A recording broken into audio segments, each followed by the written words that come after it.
Excited. It's slow as shit right now, man. I'm getting in.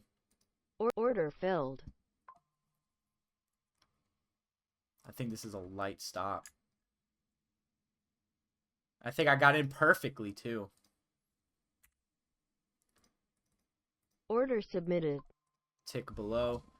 We may not get it. All right, I'm Order filled. closing out. I fucked up on accident. I fucked up. Shit.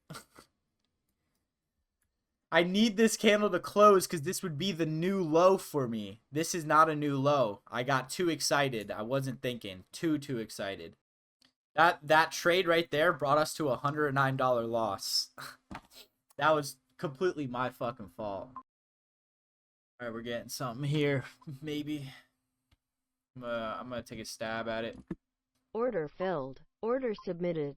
Order submitted. If we hit this, it's gonna be a crazy trade. We are in. At this point, my hands are tied.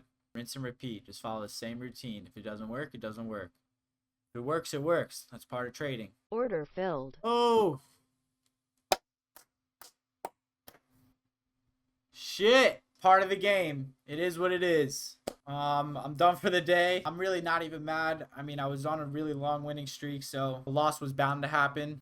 I followed my rules. I took my setup. I knew this zone was kind of sketching me out. I kind of wanted to wait for this zone, but fuck it. We're done for the day. I'll see everyone tomorrow morning, Friday.